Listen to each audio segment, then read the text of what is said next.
Donald Trump says he has found the deal he wants to make with Ukraine to help end the war. So we're looking to do a deal with Ukraine giving them weapons and aid in return for rare earth materials. In a bold and urgent move, Ukrainian President Volodymyr Zelensky is offering the United States unrestricted access to Ukraine's vast mineral reserves, especially its highly valuable rare earth metals. This proposal signals his willingness to trade these critical resources in exchange for continued U.S. support, particularly under Trump's administration. The offer has sparked mixed reactions, with some seeing it as a necessary lifeline for Ukraine, while others view it as a desperate gamble that could leave the country at a disadvantage in future negotiations with Washington. Meanwhile, Russia faces mounting challenges as Western nations ramp up efforts to block its oil shipments to Asia. If successful, these measures could deal a significant blow to Moscow's economy, further complicating its geopolitical standing. Anyone interacting with this vessel or the cargo that it carries could face enforcement action themselves. But before we dive in, hit the subscribe button so can make more videos for you. After US President Donald Trump assumed office, the conflict between Russia and Ukraine has slowed down as both nations are uncertain of the new president's approach to the matter. Donald Trump had made it clear that he would not be funding Ukraine as the Biden administration did. So where does this leave Ukraine? It means President Zelensky has to come up with a new strategy to keep the United States partnership going. The offer he is making is a mineral partnership that could reshape the geopolitical landscape of critical resources. Zelensky's offer, which includes access to Ukraine's vast reserves of rare earth elements such as titanium and uranium, is a strategic move designed to secure continued U.S. financial and military support. This proposal, however, is not just about Ukraine's survival. It reflects a broader global struggle over critical minerals, the shifting dynamics of U.S.-Ukraine relations, and the challenges of resource extraction Ukraine is currently facing.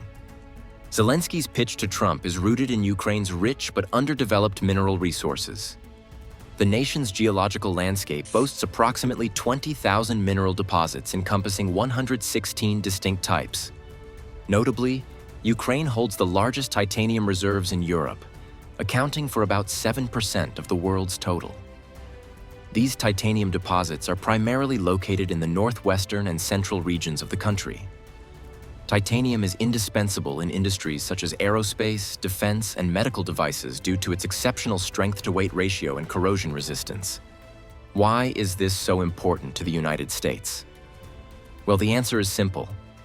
President Trump seems excited by this offer and is ready to take it.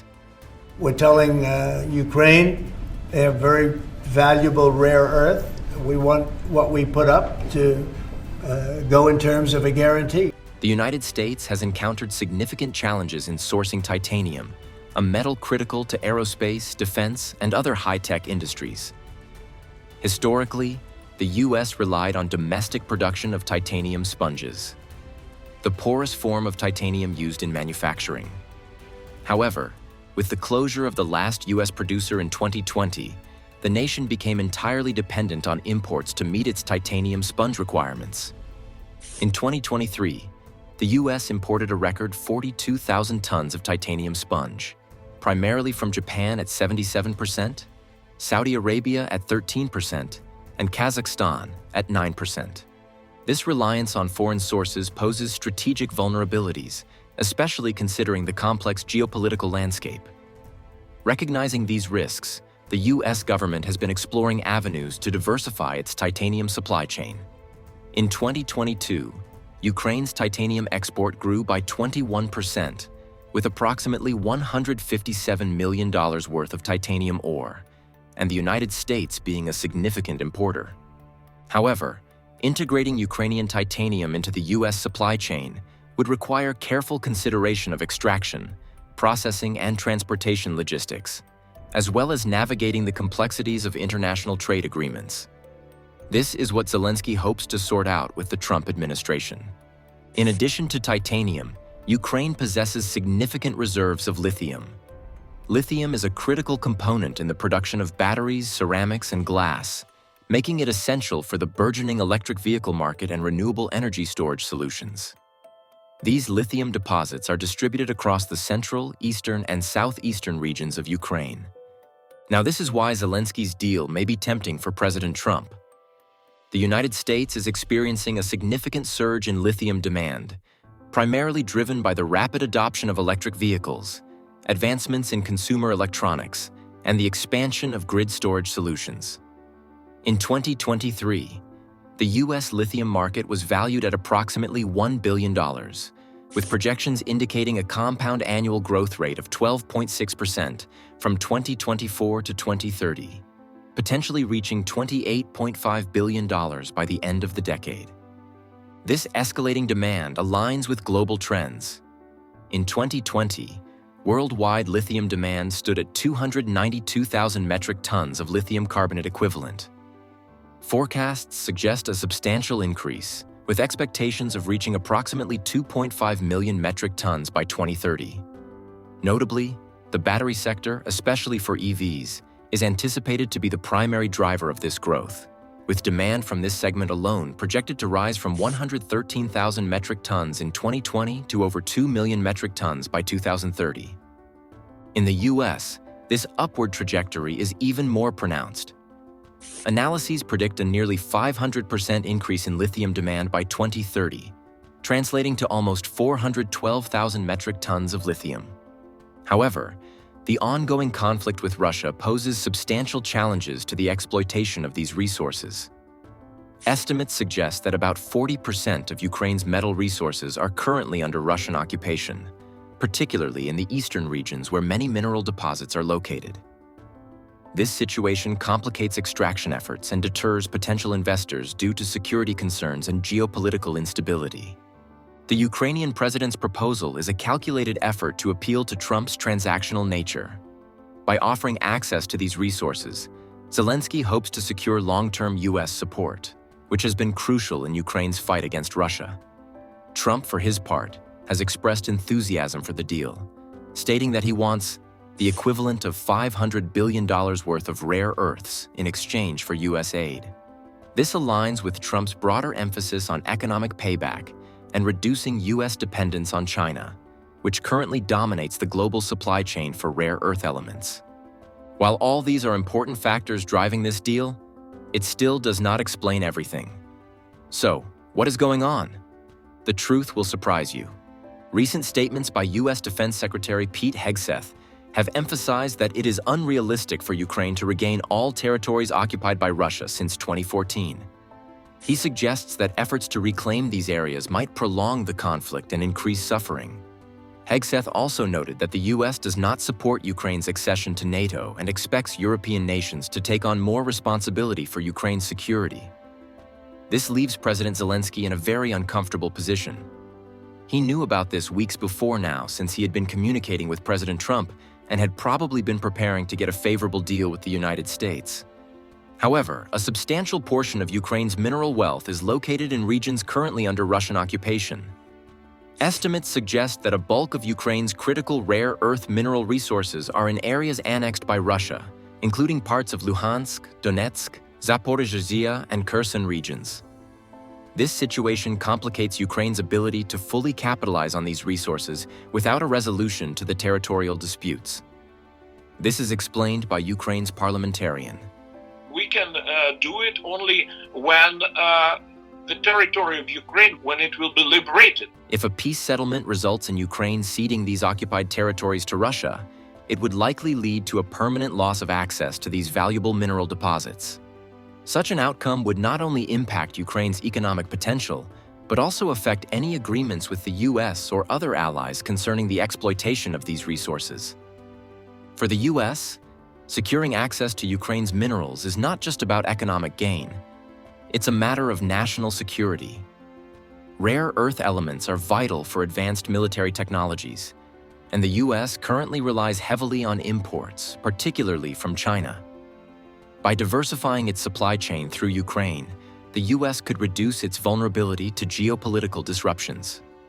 So, will President Trump take this offer? Despite the potential benefits, the proposal faces significant hurdles.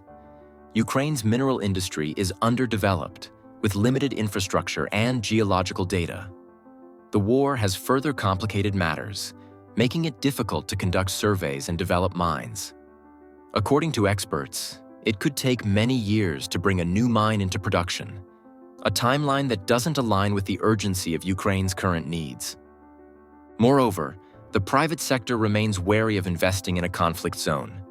Even if a ceasefire is achieved, companies would require substantial security guarantees and financing agreements to operate in Ukraine.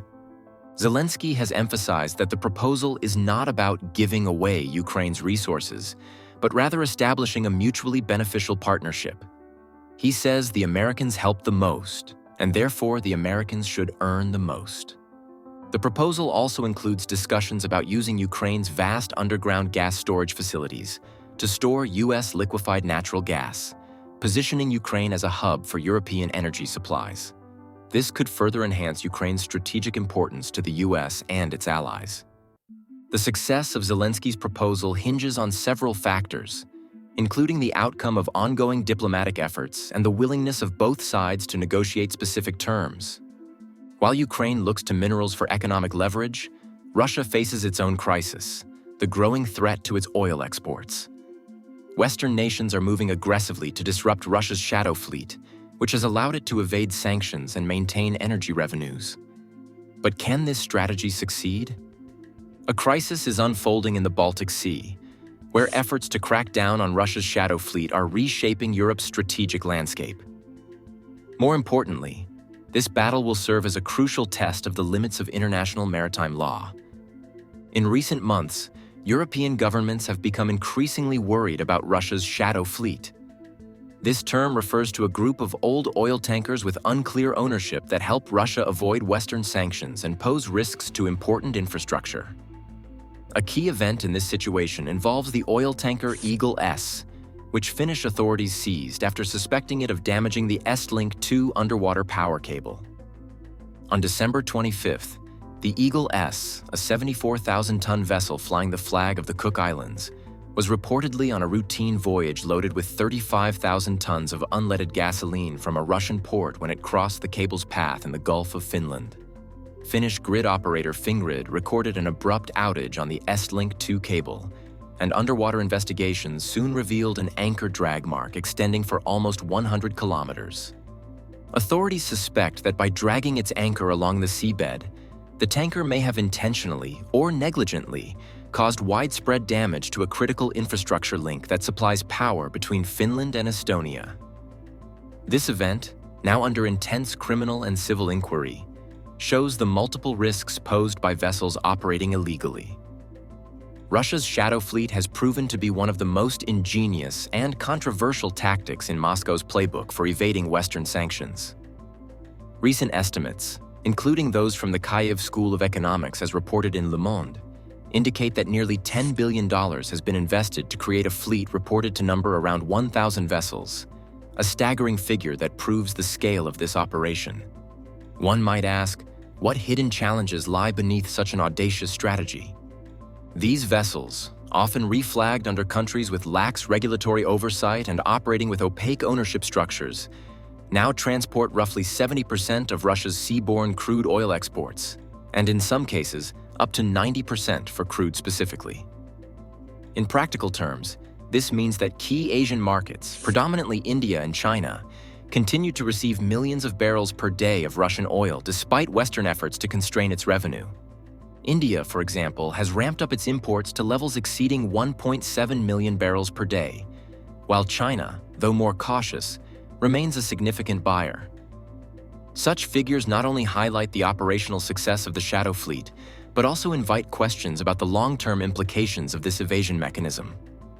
On the financial front, the shadow fleet has been an important lifeline for Russia's oil revenue. Despite sanctions such as the Western-imposed price cap, estimates suggest that by sidestepping these restrictions, Russia has netted an extra $9.4 billion in revenue. Technically speaking, these tankers are far from modern. Their advanced age, averaging around 18 years, makes them more vulnerable to breakdowns and environmental mishaps. Yet, it is precisely this low residual value that makes them attractive tools for sanctions evasion. Europe's response to Russia's shadow fleet has been difficult because the EU has to balance between the need for decisive action and the constraints imposed by international law. European nations are drafting new legislation aimed at confiscating vessels that pose environmental, piracy, or national security risks. These proposals seek to grant coastal states the legal grounds to intercept ships suspected of sabotage or other offenses, even when they operate beyond the customary 12 nautical mile territorial boundary. Yet, while the idea of seizing the vessel might sound straightforward, the legal terrain is anything but simple. Russia has promised to fight back if any of these ships are touched. Moscow has already threatened Denmark with retaliation just for considering a response to the Dark Fleet. The challenge lies in the fact that under international law, specifically the United Nations Convention on the Law of the Sea, vessels are afforded the right to free passage once they venture into international waters. This means that any attempt to detain ships beyond a nation's territorial limits could trigger protracted legal disputes and even provoke retaliatory measures from Russia. Moreover, the financial costs associated with such operations and the potential diplomatic fallout have made many European leaders tread carefully. Meanwhile, countries like Lithuania are exploring bold new legal measures to seize such ships within their exclusive economic zones, while Estonia has been a vocal advocate for an EU-level strategy that leaves no room for half measures. Yet, even as the EU contemplates tougher legal measures, enforcing restrictions on Russia's shadow fleet remains a daunting challenge. As both Ukraine and Russia navigate these geopolitical minefields, the outcomes will shape global energy markets and alliances. Whether Trump will accept Zelensky's offer and how the West will respond to Russia's shadow fleet remains to be seen. Stay tuned for the latest updates on these high-stakes developments. And don't forget to hit the like button and subscribe to the channel. See you in the next video.